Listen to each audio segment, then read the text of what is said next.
नमस्कार, सुस्वागतम, वेलकम, अभिनंदन। आपका मेरे और आपके दोनों के यूट्यूब चैनल पर बहुत बहुत स्वागत है। आज मैं झूला झूल रही हूँ क्योंकि सावन में झूला झूला जाता है। अगर अभी तक आप सावन में झूला नहीं झूल रहे हैं तो सावन में झूला ज़रूर झूलिए। आज की एक कहानी सन्यासी की, काम क्रोध मोह लोभ की, जिसे गीता के 16वें अध्याय के 21वें श्लोक में श्री कृष्ण भगवान ने बताया है कि इंसान ज़िंदगी में फंसता है तो काम क्रोध लोभ और मोह में फंसता है। तो आप काम लोभ मोह क्रोध इनसे बचने की कोशिश कीजिए। एक सन्यासी में कैसे फंसा, मैं आज आपको कहानी सुनाती हूँ। बहुत समय की बात है। एक सन्यासी था, बहुत तपस्या करता था, लोगों को बड़ा ज्ञान देता था, हमेशा कंद मूल खाकर जंगलों में रहता था। उसकी कोई इच्छा नहीं थी, कपड़े मिले ठीक है, भोजन मिला नहीं, लेकिन श्री राम की भक्ति में लगा रहता था। और उसकी इतनी चर्चा हुई कि पूरे समाज में लोग उसी का गुणगान गाने लगे।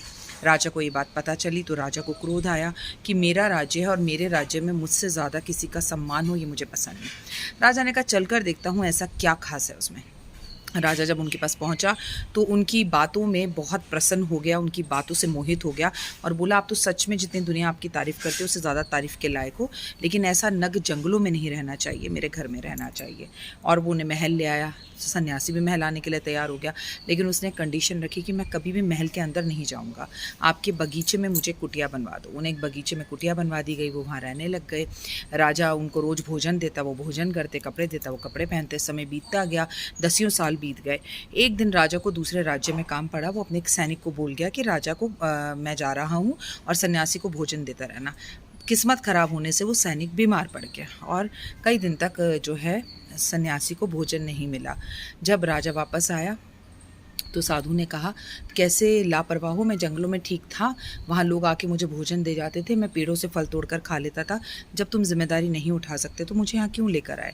राजा ने माफ़ी मांगी और बोला दोबारा ऐसा नहीं होगा। कुछ समय बीता, राजा को फिर बाहर जाना पड़ा और इस बार वो अपनी पत्नी की जिम्मेदारी लगा गया कि सन्यासी को भोजन समय पर दे रहना।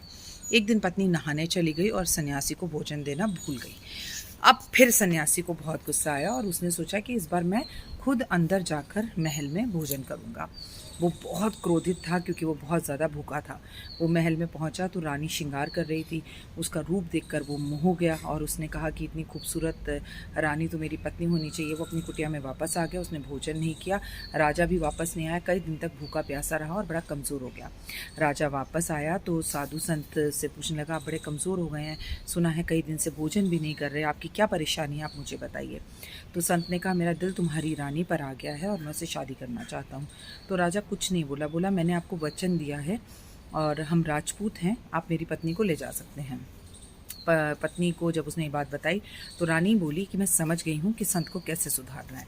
रानी उसके साथ चली गई। जैसे ही निकली तो बोली मैं तो रानी हूँ, मैं कुटिया में नहीं रह सकती, मेरे लिए घर बनवाओ। राजा ने टूटा फूटा घर जो है अपने नगर में दे दिया। रानी बोली इस टूटे फूटे घर में मैं नहीं रह सकती।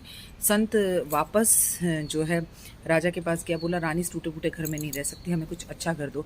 तो राजा ने उसे थोड़ा अच्छा घर दे दिया। अब दोनों घर के अंदर गए तो रानी लेटी हुई थी और संत उसके पास आ रहा था। तो रानी बोली आप क्या थे और क्या हो गए, दुनिया आपके आगे हाथ पैर जोड़ती थी, लेकिन आप काम वासना में आकर मेरे गुलाम बन गए, भिखारी बन गए, बार बार राजा से जाकर भीख मांग रहे हो, कभी घर की, कभी कुटिया की, कभी किसी चीज़ की। तुरंत साधु की आंखें खुली और साधु को लगा कि ये मैं क्या कर रहा हूँ और मुझसे कितना बड़ा पाप हो गया। वो ज़ोर ज़ोर से चिल्लाने लगा।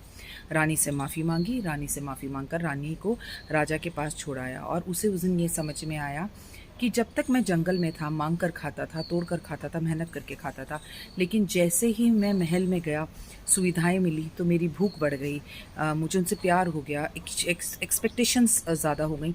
यही एक्सपेक्टेशंस तो हम रिश्ते में करते हैं। किसी ने हमसे एक बार पूछ लिया, खाना खाया, और बाद में नहीं पूछा तो हम कहते हैं तुम बदल गए, पहले तो तुम पूछते थे मैंने खाना खाया नहीं खाया, लेकिन अब तुम नहीं पूछते। और यहीं से शुरू होती है झगड़े और लड़ाइयों की सारी कहानी। तो ज़्यादा उम्मीदें किसी से मत लगाइए और मोह माया में मत फंसिए, क्योंकि इससे काम वासना से भूख, एक्सपेक्टेशन और उम्मीदें खड़ी होती हैं और हर उम्मीदों पर हर व्यक्ति खरा नहीं उतर सकता। जो कमाना है अपनी मेहनत से कमाइए और जैसे आप रह रहे हैं प्रभु इच्छा मान कर रहिए और सोचिए इसी में आपकी भलाई है। कमेंट्स में जय माता दी ज़रूर लिखिएगा, हरी हरी चूड़ियाँ ज़रूर पहनिएगा और इसके साथ साथ झूला भी ज़रूर झूलिएगा। हैप्पी सावन।